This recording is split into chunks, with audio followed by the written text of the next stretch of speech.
Welcome back to my YouTube channel. तो कैसे हैं आप? Hope you all are fine.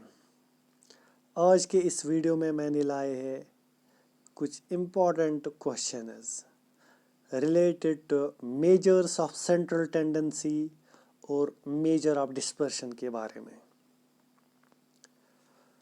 तो स्टार्ट करते हैं with first MCQ. Dash dash is not a measure of central tendency.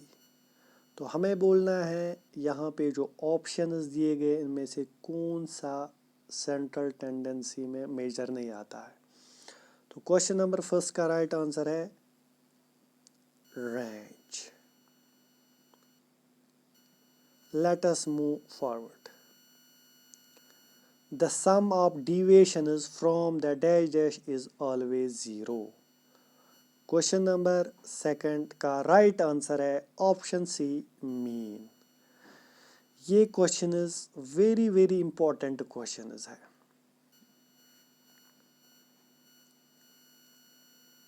Question number third, mode refers to the value within a series that occurs. तो mode किसको हम बोलते हैं? तो इस मोड का राइट आंसर है, इस क्वेश्चन का राइट आंसर है मैक्सिमम। थर्ड का राइट ऑप्शन है option A. Question number 4, what were the first two results of a central tendency test? तो ये है यहाँ पे वर्ड सेंट्रल टेंडेंसी टेस्ट। सबसे पहले दो रिजल्ट्स क्या थे?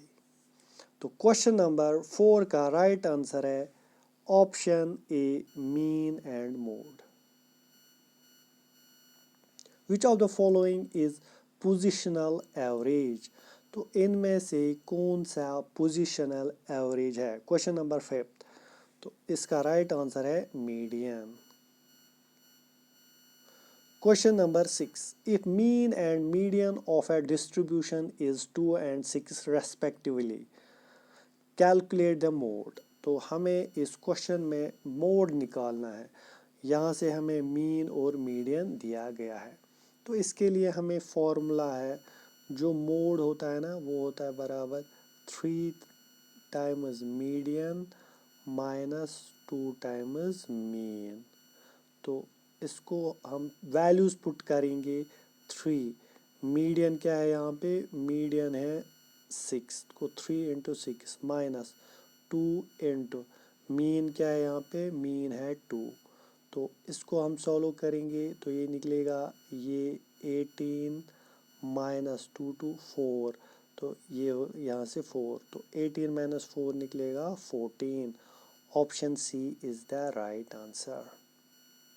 Question number 7. From the following data, what is the value of the median? तो हमें इस क्वेश्चन में क्या निकालना है? मीडियन। मीडियन निकालने के लिए मीडियन निकालने के लिए पहले हमें इस सीरीज को इंक्रीजिंग ऑर्डर में लगाना है। तो इंक्रीजिंग ऑर्डर में इसको रखेंगे हम।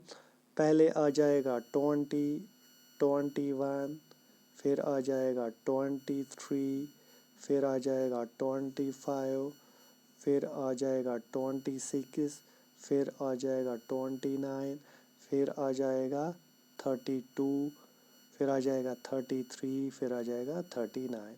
अब आपको ये काउंट करने हैं कितने हैं टोटल?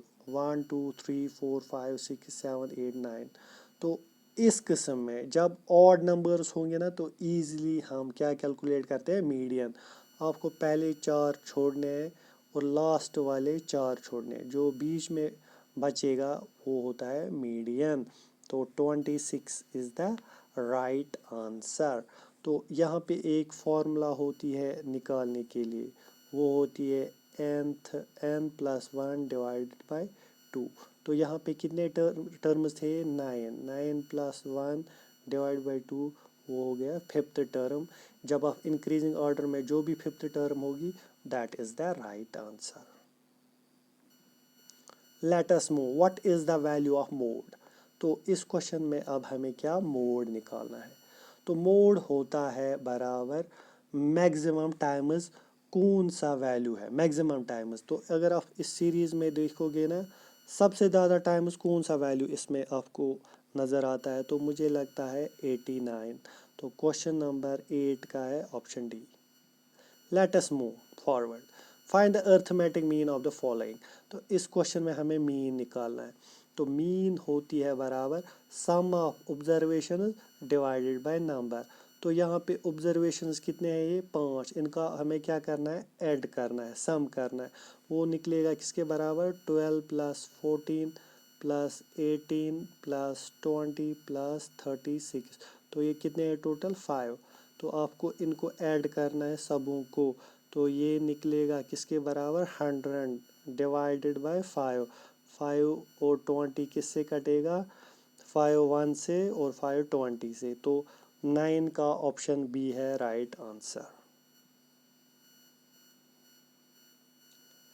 क्वेश्चन नंबर 10, ऐसे भी क्वेश्चन आ सकते हैं। If the arithmetic mean of the following. तो यहाँ पे हमें इन 5 नंबर्स का मीन दिया गया है कितना, 10। तो हमें वैल्यू ऑफ 9 कैलकुलेट करना है। तो ऐसे ही फॉर्मूला लगानी है, यही मीन होती है बराबर sum of observations divided by number.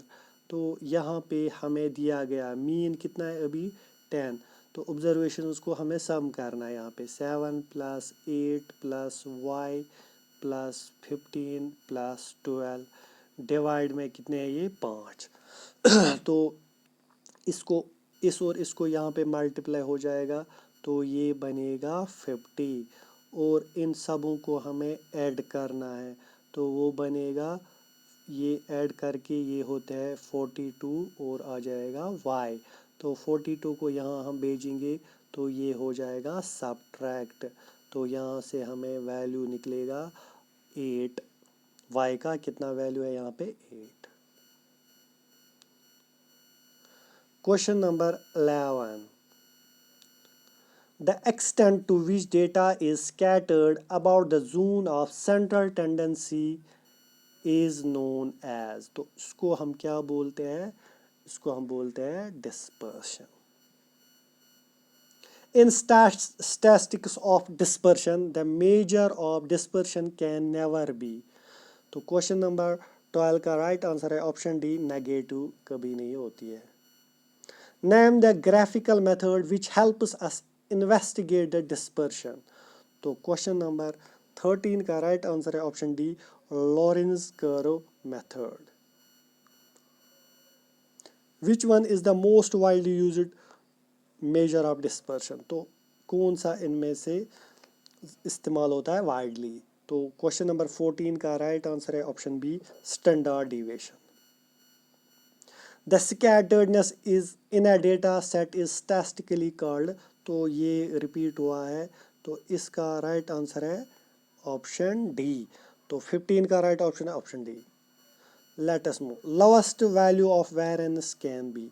तो वेरिएंस का सबसे छोटा वैल्यू क्या हो सकता है, तो इसका 0 वैल्यू हो सकता है। If all the values are same, then the measure of dispersion will be।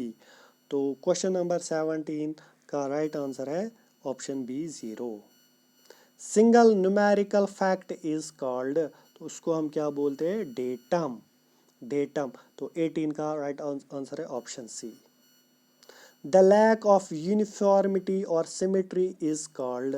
तो इसको हम बोलते हैं स्क्यूनेस, स्क्यूनेस बोलते हैं हम। तो last question of today's lecture, to measure income inequality we can use. तो हम क्या करते हैं इस्तेमाल, इनकम इनइक्वालिटी को मेजर करने के लिए डिस्पर्शन करते हैं। तो ये थे कुछ इम्पॉर्टेंट क्वेश्चंस। इंशाल्लाह मैं और 2 सेट लाऊंगा सेंट्रल टेंडेंसी पे, डिस्पर्शन पे भी, और पैरामीट्रिक और नॉन पैरामीट्रिक टेस्ट्स पे। बट आपको क्या करना है, सब्सक्राइब करनी है मेरी चैनल को, और लाइक भी करना है और कमेंट भी करना है। Thank you all.